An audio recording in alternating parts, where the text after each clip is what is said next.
హైదరాబాద్ మహానగరానికే నిషాన్ అట్లాంటి చార్మినార్ దగ్గర గుల్జార్ హౌస్ అంటే తెలువని తెలంగాణ బిడ్డ ఉండడు. తెలువని వాళ్ళు హైదరాబాద్ సికింద్రాబాద్ లెవెల్ ఉన్నారు. ఇక్కడ 120 సంవత్సరాల పైచిల్కు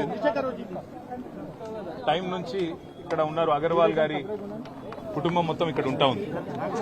నిన్న జరిగిన దుర్ఘటన హైదరాబాద్ చరిత్రలోనే అతిపెద్ద దుర్ఘటన.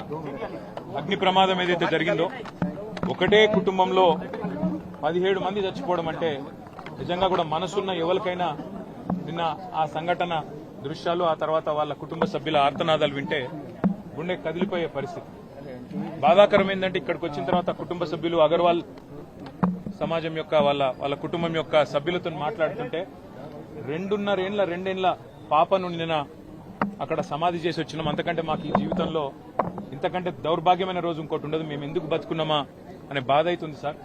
మేము ఎవరిని నిందిస్తలేము, ఎవరిని ఏమంటలేము. కానీ ఇక్కడ అగ్ని ప్రమాదం జరిగిందని చెప్పంగానే ఏ ఫైర్ బ్రిగేడ్ అయితే వచ్చిందో అది నీళ్లు లేకుండా అరకొరగా వస్తే లాభమైంది, వసతులు లేకుండా వస్తే లాభమైంది. వచ్చిన ఆ ఫైర్ సర్వీస్ వాళ్ళు కూడా మాకు మాస్క్ లేదు కాబట్టి లోపలికి పోలేకపోతున్నామంటే ఇంతకంటే అన్యాయం ఉంటుందా? అట్లే వచ్చిన అంబులెన్స్ లో కూడా మాస్కులు పెట్టకపోతే, ఎందుకంటే ఎప్పుడైనా అగ్ని ప్రమాదంలో ఆ పొగతోని ఊపిరాడదు, ఆ ఊపిరాడకనే ఊపిరి పోతుంది, ప్రాణాలు పోతాయి.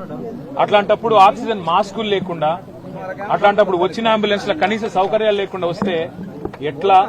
ఆ సౌకర్యాలు ఆ ఫైర్ ఇంజన్ లా అంబులెన్స్ లో ఉంటే కొన్ని ప్రాణాలు బతుకుతుండే, కొంతమంది అన్న మా వాళ్ళు బతుకుతుండే అనే బాధ.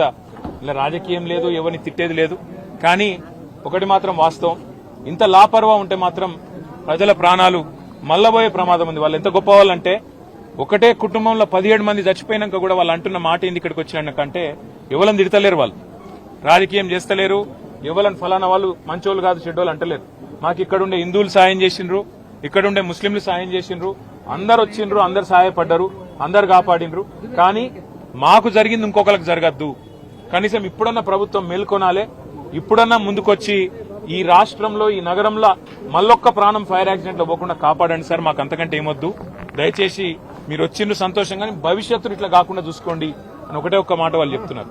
నేను ప్రభుత్వాన్ని కూడా అడిగేది ఒకటే, మీరు దయచేసి రాజకీయాలు నడుస్తూనే ఉంటాయి, తిట్టుకునుడు, మనం అసెంబ్లీలో తూకిత్తా అంటే మైకిత్తా రోజులో నడుస్తూనే ఉంటది. మేము దాని గురించి రాలే. కానీ ఇప్పుడన్నా ఎండాకాలం వచ్చిందంటే మున్సిపల్ మంత్రి గాని, మున్సిపల్ అధికారులు గాని, పోలీసు వాళ్ళు గాని, ఫైర్ ఇంజిన్ వాళ్ళు గాని ఓ రివ్యూ పెట్టుకోవాలి, సమీక్ష చేయాలి, ఎక్కడ ప్రమాదం జరిగితే. ఎందుకంటే ఇది densely populated area. Old city అంటే ముఖ్యంగా చార్మినార్ అంటే ఎక్స్ట్రీమ్లీ డెన్స్లీ పాపులేటెడ్ ఏరియా. ఇక్కడ ఒక ఫైర్ ఇంజన్ రానికి పోనికి కూడా జాగుండదు, తెల్లారు లేస్తే అంత ట్రాఫిక్ ఉంటుంది ఇక్కడ. మరి ఇక్కడ ఏమన్నా అయితే ఎట్లా అనే ఒక ఆలోచన ముందు నుంచి ఉండాలి. ఇక్కడ ఫైర్ హైడ్రెంట్స్ పనిచేస్తున్నాయా లేవా, నీళ్ళు ఏడికెళ్ళి తేవాలి, ఇంజన్ అంటే వచ్చింది, నీళ్ళు ఏడికెళ్ళి తెచ్చుకోవాలి లాస్ట్ మినిట్ లా, ఆ సోయి ఉండాలి, అధికారులకు ట్రైనింగ్ ఉండాలి, ఎప్పటికప్పుడు మాక్ డ్రిల్స్ ఉండాలి. అవేవి లేవు, ఇది మంచిది కాదు. రెండోది, అంబులెన్స్ వచ్చింది, వచ్చినాక ఆక్సిజన్ మాస్కులు లేకపోతే ఫైర్ యాక్సిడెంట్ అయిన కాడికి ఏం లాభం? వాళ్ళ బాధ అంతా ఏంటంటే 17 మంది చిన్న పిల్లలు 8 మంది పోయినారు. ఇంతకంటే అన్యాయం ఉంటుందా సార్? దయచేసి ఇంతకంటే దుర్దినం మా జీవితంలో లేదని వాళ్ళు చెప్తున్నారు. మేము కూడా ప్రభుత్వాన్ని ఒకటే కోరుతున్నాం, చచ్చిపోయినాక కాంపెన్సేషన్ ఒక 5 లక్షలు ఏదో ఇచ్చి చేతులు దులుపుకున్నాడు కాదు. భవిష్యత్తులో ఇంకెవరు చావకుండా చూడండి, భవిష్యత్తులో ఎవరికి ఇట్లాంటి దుర్మార్గమైన పరిస్థితి, ఇంత ఘోరమైన పరిస్థితి రాకుండా చూడండి. దయచేసి మీరు చేస్తున్నారు కొన్ని పనులు, ఇంకా మంచి పనులు చేయండి. అందాల పోటీలని వాటి మీద పెట్టిన శ్రద్ధ దీని మీద కూడా పెట్టండి, వాటి మీద పెట్టే ఖర్చు ఇక్కడ కూడా పెట్టండి. ఇక్కడనే కాదు, ఒక ఓల్డ్ సిటీ అనే కాదు, హైదరాబాద్ అనే కాదు, రాష్ట్రంలో ఏ మారుమూల పల్లె గాని పట్టణంలో గాని యాక్సిడెంట్ అయ్యింది అంటే వెంటనే ప్రాణాలు కాపాడుతందుకు కావాల్సిన సరుకు సరంజామా, మనుషులు, ట్రైనింగ్ ఇవన్నీ ఉండాలి. అవన్నీ ఉండకపోతే ఉత్తగానే వచ్చినాం పోయినామంటే కరెక్ట్ కాదు.